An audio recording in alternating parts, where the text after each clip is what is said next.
Anime went from something you keep as a secret to a symbol of freedom in 2025. Even Japan's prime minister quoted anime. Meanwhile, Netflix publicly confirmed that over half of its global members watch anime. In fact, Infinity Castle ended up as one of the highest grossing films of 2025. With such momentum and growth, it was no surprise that 2025 was packed with fresh new series, emotional roller coasters, and sci-fi creativity that the West just can't keep up with. With budgets at all-time high, we had some insane animation quality and many long-awaited sequels.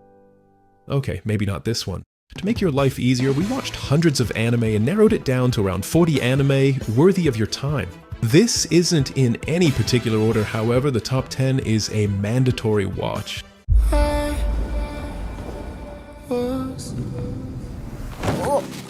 The first and last astronaut anime I watched and loved was Space Brothers, until this Korean film. Lost in Starlight is, as far as I know, the first Korean animated movie I've seen, and it comes out with a visually stunning space romance. We follow a scientist whose astronaut mother never came back from a Mars mission. Instead of just trauma dumping and moving on, she grows up wanting to follow the same path, partly for her dream, partly to chase her mother's shadow on the Red Planet. Before blasting off, she runs into Jay, a musician who fixes retro audio gear, and suddenly you've got a romance trying to survive millions of kilometers. Visually and musically, this thing is ridiculous in the best way. Glowing cityscapes, gorgeous space shots, and a soundtrack doing half the emotional labor. If you're here for a sincere, beautifully animated love story about dreams, distance, and staying connected when the universe stretches you thin, Lost in Starlight is absolutely worth boarding.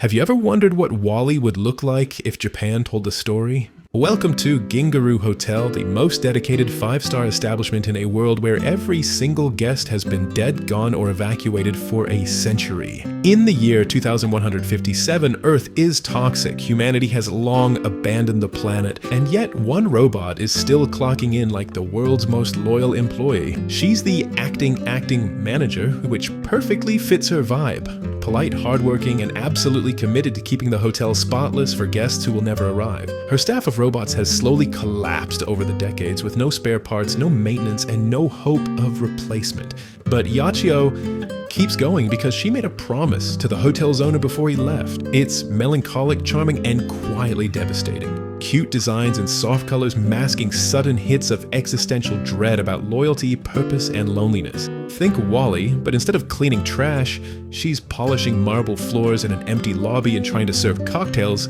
to ghosts of the past. Until one day, a glimmer of hope finally arrives, not from humans, but from the stars. If you're into gentle sci-fi that mixes absurd devotion with heartbreak, this one will absolutely get you.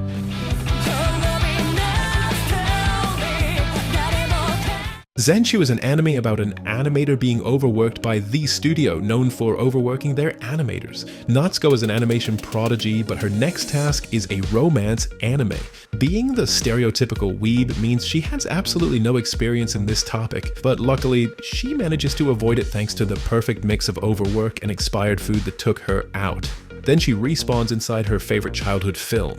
All we know is that this movie ends in a horrible tragedy. What's different here is that she isn't the typical overpowered isekai character. She is armed with a unique ability of drawing things into existence. Combined with her directive talent, she proceeds to shamelessly fanfic the entire world into a better plot. As expected, the animation quality from MAPPA is phenomenal with a unique story, but there were directive issues with the tone and pacing being a little uneven.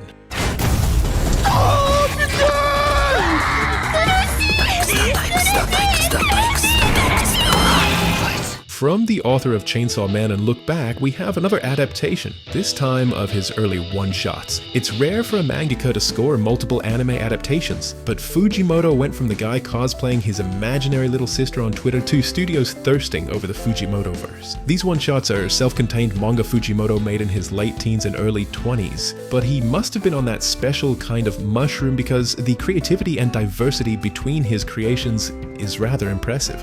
Just to give you a glimpse, we have a world invaded by aliens, a virgin catching bullets, romancing with man-eating mermaids by playing the piano, sisters drawing each other nude, and a guy waking up as a girl serving cake. They are quick, high-concept stories that hit fast and move on. The anime turns 8 of them into standalone episodes, each with its own visual style and tone. It has ups and downs, but the highs are high enough that I'd watch full movies of them. The action sequence of the first episode had more budget than the entire season of One Punch Man Season 3, and I would love to see that story expanded. If you are short on time, then I would recommend you check out episodes 4, 5, and 6 at least.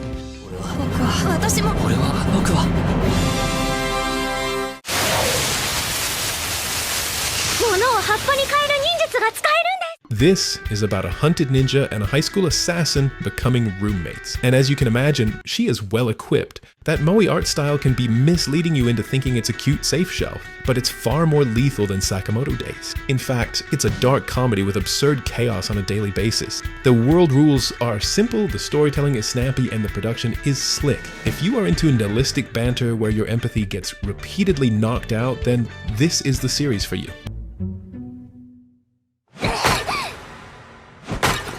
Anne of Green Gables has a deeply rooted history in Japan. It was one of the first Western novels to be published there after World War II, and it had a major cultural impact. In Japan, yeah?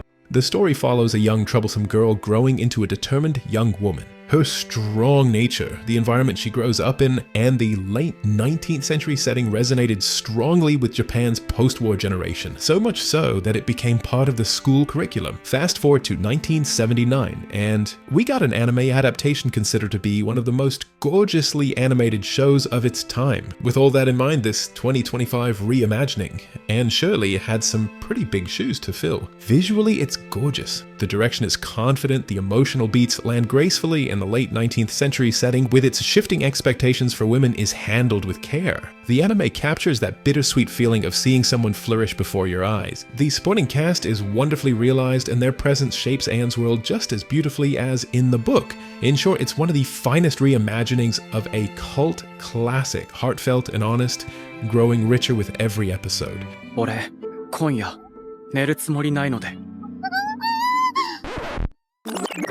My dress-up darling is back for another season of jiggle physics and the intricacies of textile elasticity. For those who haven't seen season 1, it is a rom-com about a shy kid who handcrafts Hina doll outfits and an extroverted classmate who loves anime and wants to cosplay her favorite characters. She discovers he can sew, he discovers she's fearless enough to wear anything he makes, so naturally they start building costumes together. Season 2 picks up with bigger and trickier builds with real deadlines. Romance-wise, it's still action over declarations, and their feelings are portrayed by how they show up for each other. It isn't all perfect. This season sometimes splits them onto parallel tracks, so you get less of their shared screen time than in Season 1. Nevertheless, Season 2 respects the craft, looks fantastic, and keeps the heart of the pair intact even when they're too flustered to say it out loud. Kitagawa, you looked so beautiful today. No other word since then could define the things most precious to me, so I don't say beautiful or pretty, unless it comes from the heart.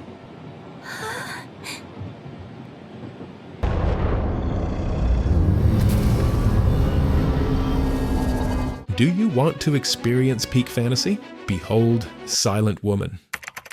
The Secret of the Silent Witch is about a mathematical genius who has been practicing social distancing before it was government policy. With such debilitating anxiety, it's not even possible to be a mage, which requires speech for incantations. But Monica just creates an entirely new branch of magic, of chantless incantations, making her the only chantless mage alive. But life is not that simple. She is sent to be the undercover guard of a prince at the most anti-introvert location possible. A school. And you know what happens when you put introvert and school in one sentence. This is America. But luckily she makes friends. The charm is in the contrast of gentle fantasy wrapped around painfully relatable anxiety, warm friendships, and tiny acts of courage. The production matches the tone perfectly. Soft colors, quiet moments, and magic used to highlight feelings rather than spectacle. Arknight is a tactical sci-fi drama set in a world wrecked by roaming disasters and a mineral that powers tech and spreads a fatal disease. The infected are feared and hunted. This season dives into the climax of the reunion arc, the one where ideals, grief, and bad history finally collide. It's a tight 10 episodes and you feel it. Some scenes are simply too fast. Lore folks will follow every thread, but otherwise you may miss some nuance.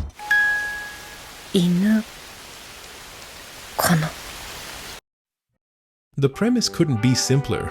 A woman adopts a dog, which is in fact not a dog, but it's doing household chores and serving quiet, wholesome pet shenanigans. There are no villains, no twists, and no plot. Just rain on the window and the perfect brain unclenched TV. The comedy isn't constant, but when it shows up, it lands. The show actually likes adult mundanity like grocery runs, damp umbrellas, the relief of getting home. Think of it as a palate cleanser between high-stakes shows, something you put on during a gray afternoon and suddenly your shoulders drop.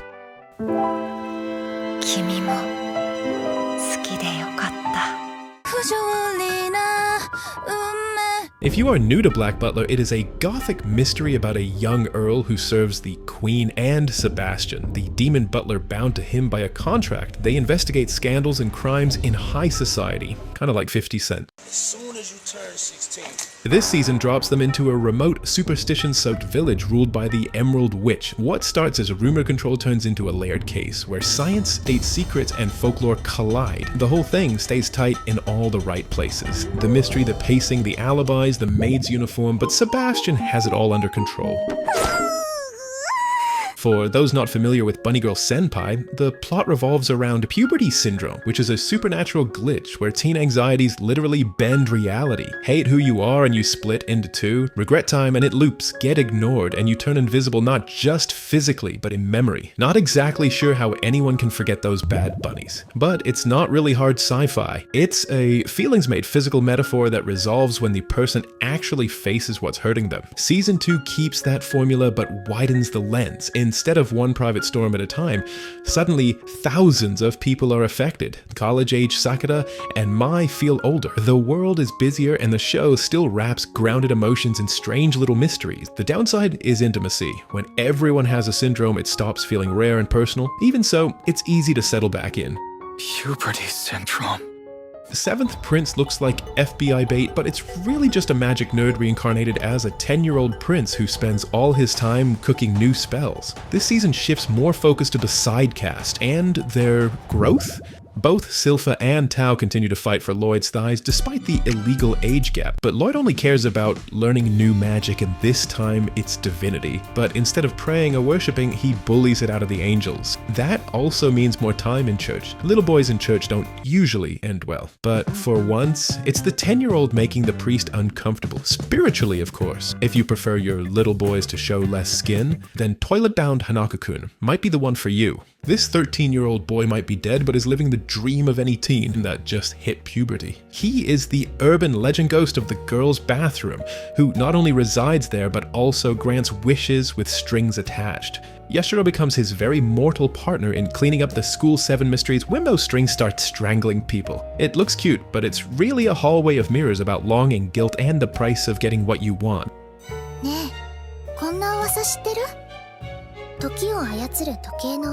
When it comes to anime music played by girls, my go-to place is Pan Piano for that full package experience. But Rockwa Lady managed to capture my attention. Ushin Girls Academy trains noble maidens, perfect refined daughters of high society, and into this world walks Lilisa, a freshly adopted commoner pretending she was born polished. A prim, elegant lady on paper who moonlights as a rock guitarist using the electric guitar her late father left her. It's been over a decade since I saw a female guitarist give a performance that went hard. This time it was the music. On paper, it's etiquette drills, tea time grace, and flawless posture. In practice, it's Lilisa sneaking into an abandoned schoolhouse and catching top student Kurogane absolutely obliterating a drum kit, kicking off a double life that spirals into Yuri-charged rock chaos. The contrast of lace gloves versus power chords, prim smiles versus backstage explosions turns this high society fantasy into one long invitation to misbehave. In fact, I enjoyed this girls band so much, I decided to check out another one. Oh wow, this one has an even higher rating. Must be super wholesome.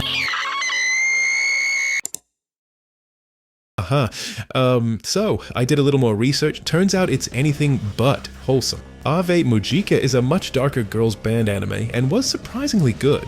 The story follows Sakiko, who was originally a side character in It's My Go, but she abandoned that band due to her privileged life collapsing thanks to her dad's failed crypto scam. In the current season, she reappears as the main lead by joining a new band, Ave Mujica, a masked symphonic metal group which, unlike the previous band, is not formed around friendship or healing, but mutual damage.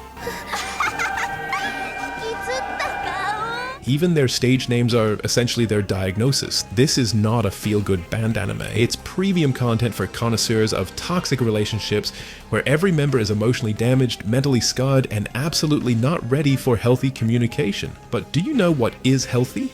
Running. If you've seen last year's Gem Orb, 100 Meters is by the same author and honestly feels like those characters got reincarnated into the modern world, except instead of looking at the stars, they're trying to be the stars on the 100-meter track.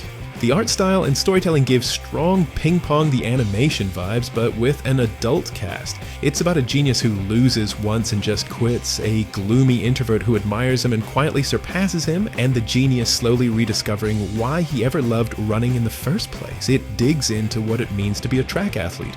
Some run to win, some run to escape, some run because therapy is expensive. Even if you are not a fan of sports anime, I highly recommend this one because it is a lot more than just sports, all contained within 2 hours.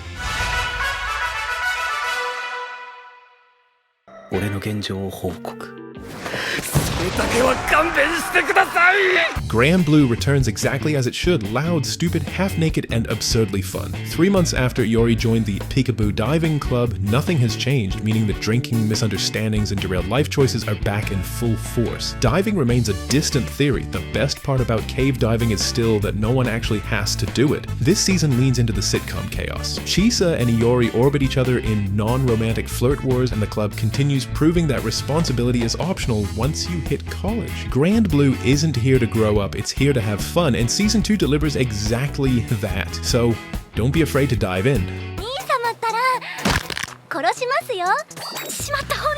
I have to say, I fell in love with this anime from the very first episode. It has that gentle before bed charm. The kind of bizarre, chaotic slice of life you catch on TV in the 90s when you were supposed to be asleep but stayed up anyway. The story follows 3 friends who end up living together, and from that moment on the show becomes a rolling avalanche of nonsense, misunderstandings, accidental catastrophes, neighborhood weirdos, and jokes delivered at a speed that feels illegal. What makes City so delightful is that it never tries to be bigger than it is. Simple, messy, playful, the kind of anime where a single errand can escalate into a full-scale disaster involving half the city.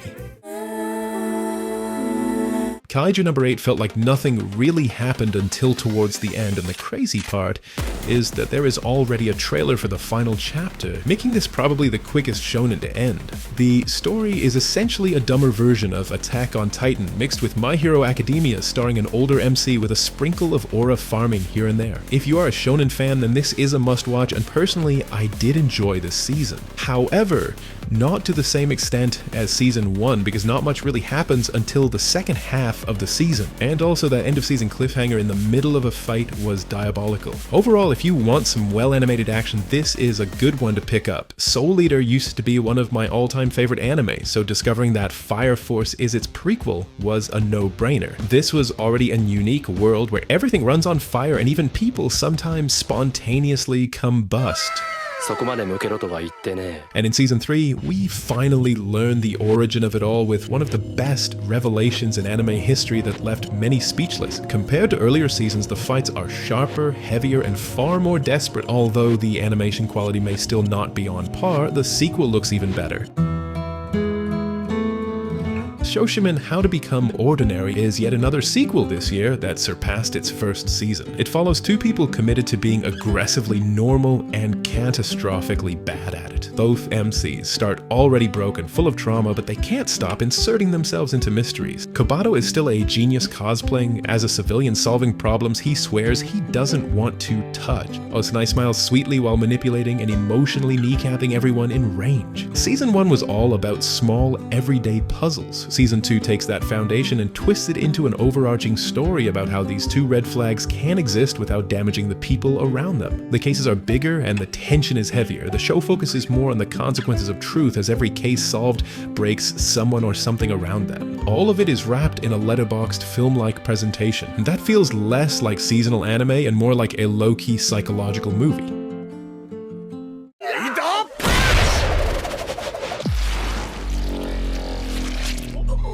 If you are looking for an anime with an older MC that likes to cosplay as a hero, this is it. Despite the immense popularity of Kamen Rider in Japan, I must admit this was the first one that I actually watched, and I'm glad I did. This iteration is a little different because of the awareness of Kamen Rider as a medium. It was the childhood dream of our MC, and unlike other kids, he actually trained throughout his life to become one, despite it being depicted as fiction within the series. But just when he was about to give up at around 40, life forced him to put on a mask and save the day. That kick-started everything, and as a bonus, it turns out the Kamen Rider thing isn't just a fiction. He gets to join fellow like-minded cosplaying adults to fulfill his dream of fighting actual monsters. If you are looking for something that is funny, badass, and kind of inspirational, then this is it.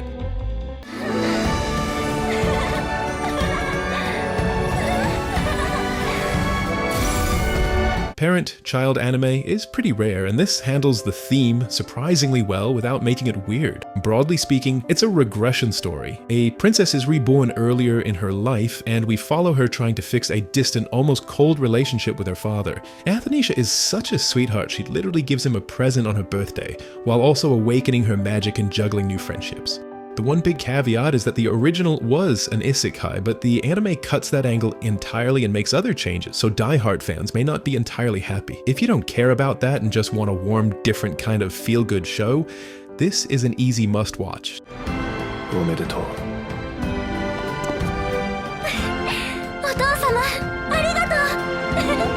If you are an OG anime fan, then this year we have not one but 3 remakes of some classics. Ranma, Jigoku Sensei, and Yaiba, that all have upgraded animation and tighter stories. Now, before we cover the GOATs of the year, here are the WOTs of the year. 2025 is undoubtedly the year of sequels. Many came back with a vengeance and absolutely dominated the list, with some being the best season of that anime.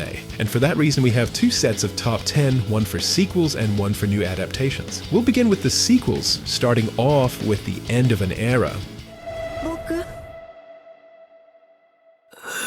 After 9 long years, My Hero Academia is finally over, and that in itself is an achievement in this highly competitive anime industry. There were many ups and downs along the way, but the finale was by far one of the best seasons of the series. Everything was neatly tied up. All Might did what he does best one last time with that iconic smile. Bakugo had one of the most explosive character growths in the series, coming full circle from ending to saving All Might, and Midoriya sacrificed everything to become his ideal hero. It's a surreal feeling to say goodbye to characters you've invested almost a decade of your life into, but every journey comes to an end. I was especially glad we got that 3-episode epilogue to give the story a real sense of closure. Despite having the least action, it evoked the most emotion.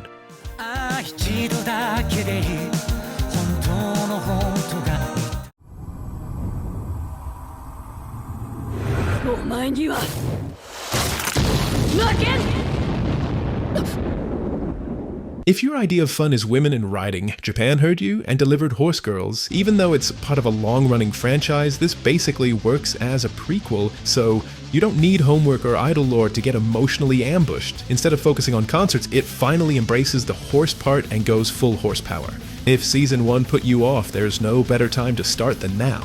The story follows Ugly Cap, a socially awkward food vacuum who, the moment the race starts, flips a switch and goes full demon mode. Core 1 lets her grow on small countryside tracks where running shifts from for fun to this is my whole life now. Core 2 steps on the emotional gas, new rivals, harsher races, injuries, and fear creeping in until every finish line feels like it costs something. Unlike most gacha adaptations, this one actually reinvested the profits into gorgeous race animation on par with top shonen. But there is one thing that these gacha games can't match, and that's Reza's head game.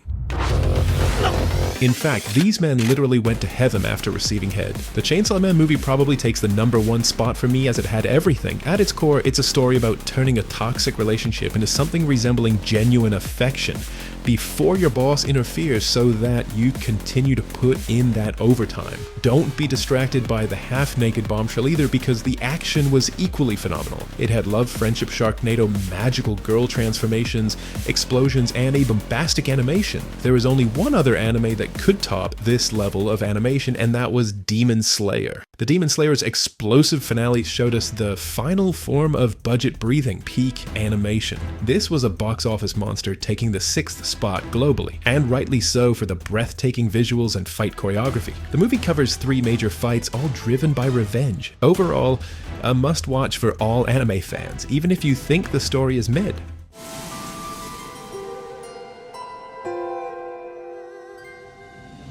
Apothecary Diaries is basically what happens when you mix Sherlock Holmes with Breaking Bad, but set in historical China. She's a chemist doctor in a gilded cage where the safest plan is to be useful but invisible. Too little attention and you're disposable. Too much and you're a target. So she doses it carefully enough to save lives, but not enough to get executed. The focus is not about who committed the murder, but more on what's in the powder. The palace isn't just pretty, it's toxic by design, with rank, gossip, and ego acting like slow poisons. But she navigates it with sharp observation and the moral stubbornness to help anyway. Season 2 takes all of that and scales it up with more politics, longer threads, and bigger payoffs. She actually opens up with friendships. The only downside is it can overpack info. She is suddenly not just an apothecary expert anymore, but also an expert in construction, mirror manufacturing, politics, etc., which blurs the tight emotional focus Season 1 had. Even so, Season 2 is one of the most enjoyable shows of 2025. The first season was an absolute riot of chaos, hilarity, and creativity paired with a banger of a plot, which made fans eagerly anticipate the second season of this genre juggling sensation.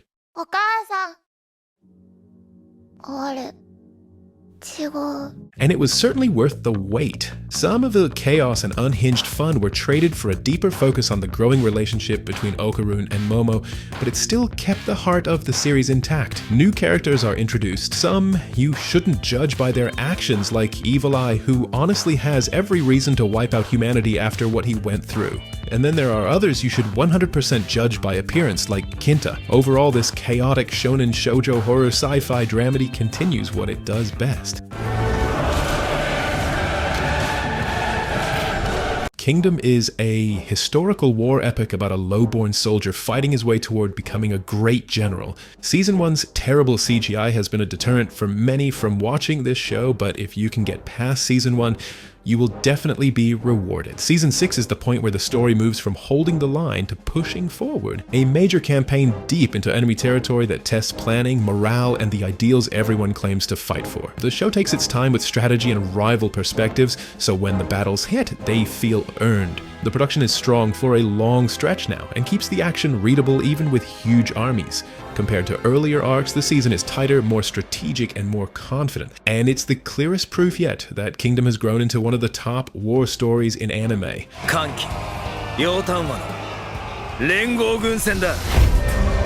Solo leveling, sister leveling, prison leveling, Moni leveling, demon leveling, and of course aura leveling. This man has done it all. In fact, he rizzled S-rank baddies with his smell alone.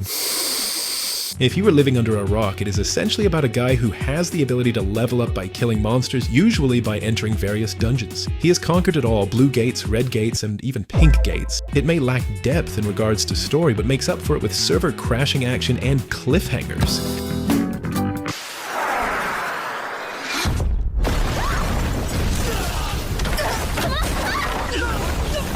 Dropping in the same year as Infinity Castle and Chainsaw Man, this movie still flies higher than you'd expect. The film follows a young cat spirit and his mentor as they're pulled into a larger conflict between human authorities and spirit clans. A new threat forces them to travel, pick sides, and figure out how humans and spirits should share the world. Despite it being the second movie, you don't need any prior knowledge as the movie reintroduces the rules and stakes as it goes, with cameos that feel like bonuses, not homework. The visuals steal the show with top-tier animation. Fights are fast, readable, and wildly choreographed. Overall, it's gorgeous, heartfelt, and easy to recommend.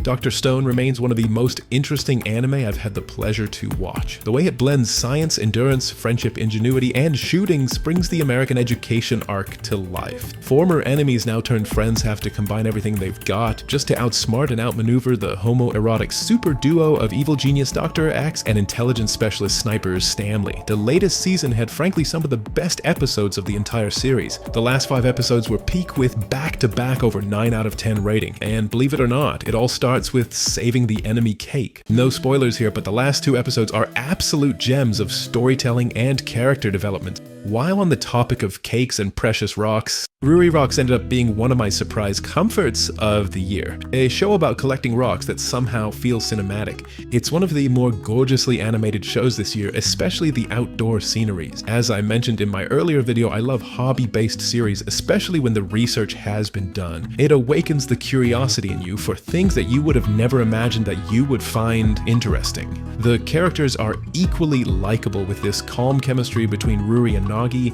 that somehow makes outdoor science romantic. If you're into nature, chill vibes, rocks, quality, slice-of-life anime, then Ruri Rocks is a hidden gem about finding gems. Speaking of gems, Clivites is a hidden gem about a hero and a monster raising a kid together. Japan is really getting desperate for babies, but in any case, it's a dark fantasy that is actually dark. The brutality isn't mindless either. It has relevance, for example, showcasing just how painful regeneration can be and the drawbacks of immortality. It's a unique setting where humans are sealed off from the rest of the world by 4 demon lords. But humans being humans, they want to expand their territory, but in the process pisses off one of the demon lords, so he proceeds to end the entire kingdom. But that doesn't mean he's evil. When he brought back Mel to life, he gave her a full set of teeth, liposuction, and a fresh cut. Can't get more generous than that. The 90s art style, unique story, complex world building, and likable characters makes this one of my favorite shows of the year. Although that may partly be because of my bias and nostalgia towards the good old fantasy anime from the 90s and early 2000s. もう一度僕を殺してみるかい? It's honestly refreshing to finally get an anime with a mature protagonist, a retired legendary assassin who is 27. I didn't expect an age reveal to hit harder than any bullet in the show, but here we are. The premise is simple but incredibly effective. Sakamoto walked away from the assassin organization he once dominated because he found something far more dangerous, a wife and child. Now every hitman on the planet wants him dead for choosing sweet, sweet normal life over the job. Watching him defend that peace with dead serious dad energy is half the fun.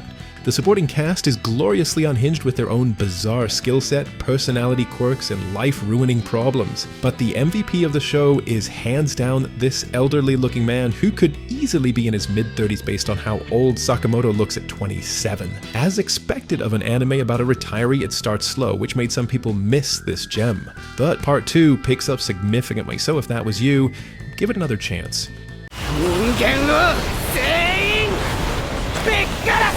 You would assume this chick captured her enemies with her bazookas, but no, it was the smell of her stinky boots. That's how unique the power system is in Gachikuda. This is one of the more creative anime of the year, and it also excels in portraying hatred. But you can't really blame the MC for his hatred, when in the very first episode, he catches his adopted father getting penetrated to death, gets framed for it, dumped by his crush, and then gets literally dumped into the pit. What the fuck? The pit is where all the trash and trashy people are dumped and can never get back up to the surface. Living in the pit means that many of these characters are borderline insane, which makes this anime even more fun. Like Rio here, despite all the intricate superpowers, things weren't going that well, so she just pulled out the America no Jutsu.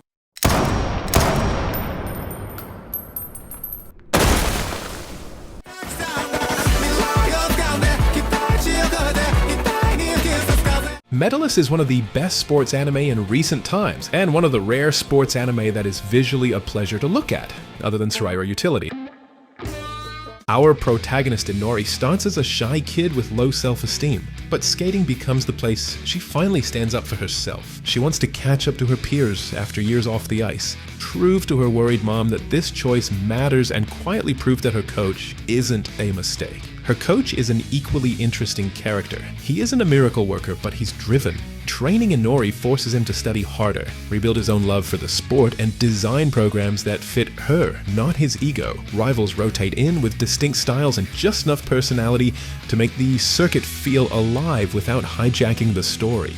The show keeps coming back to resilience, humility, and the never-too-late itch. Starting late, working twice as hard, accepting help, and grinding anyway. But nothing is perfect. There are a couple of awkward time skips. Some kids talk like they're 30, and 13 episodes can't cover everything. But overall, Medalist was one of the year's real surprises, with gorgeous skating, a believable coach-skater bond, and rivals with flavor.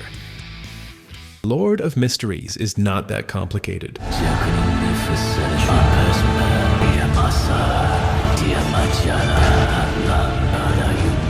What the fuck is going on? Lord of Mysteries begins when a modern young man wakes up in the body of Klein Moretti, who seems to have misplaced a bullet after reading that notebook. Our protagonist inherits the aftermath, a Victorian world of occult orders, conspiracies, and cosmic forces that press too closely against human thought. Potions grant the power of flirting with the divine or with madness. Every ability feels like borrowing strength from something ancient and hungry, and every new clue deepens the maze instead of lighting the way out. This world doesn't guide him, it watches him. Visually, the adaptation is astonishing. An immaculate 2D, 3D fusion that delivers a distinctly Chinese take on Lovecraftian dread. This isn't a typical Isekai. It's a beautifully animated fall into the abyss where knowledge has teeth, power demands a price, and survival means learning to think like something that shouldn't exist.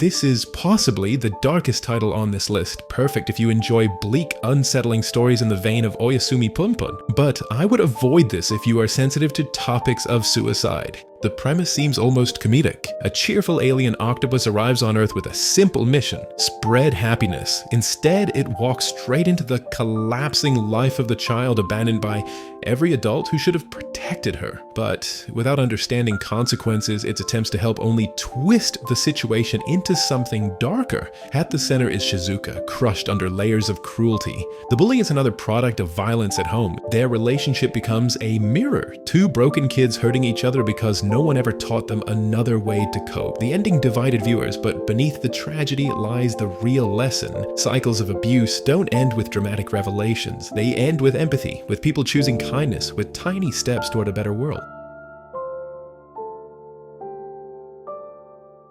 お前、やっぱ、惹かれちゃうやろ。完璧に模倣したはずやのに。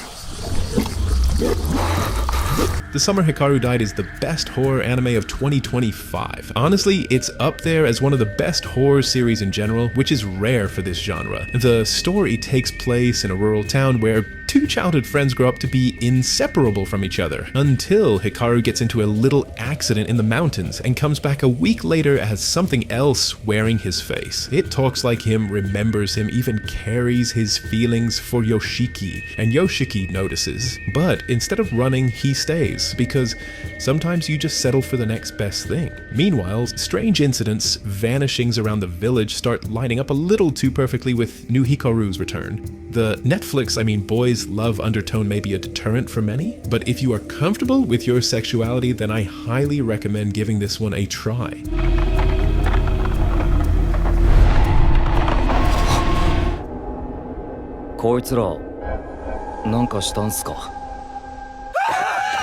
This is probably one of the best romance anime of the year. It's filled with soft apologies, tiny gratitudes, and two kids choosing kindness on purpose. At first glance, the boy looks like trouble, and the girl looks like a saint, but it's actually about a delinquent with a soft center and a girl who judges by actions. Their schools are in two very different worlds, which naturally creates a divide. What makes it great isn't the shock value, it's the everyday stuff handled with care. Misunderstandings pop up, get aired out, and actually resolved. It's not a grand, tragic love, but a gentle one about friendship, self-worth, and the small wins that make you braver next time. 今度は一緒に食べましょうね。ケーキ。To Be Hero X kicks off with a suicidal guy in bed with the girlfriend of the hero who saved him from gravity with his life. That's a lot to handle. To Be Hero X is a unique one, a co-production between both Japan and China, making it the first hybrid of anime. In this world, Hero's HP stands for how popular you are. The power system is a play on the social media-driven society we live in. Similar to how the internet drives celebrity status, in this series it's conveyed as superpowers which are based on the belief and trust the public has in you. And the story doesn't follow just one hero, but all 10 of them in a loose anthology-style format. Each story is well made, but personally I felt there were just too many characters for a 24-episode series. Nevertheless, it still delivered one of the best anime of the year.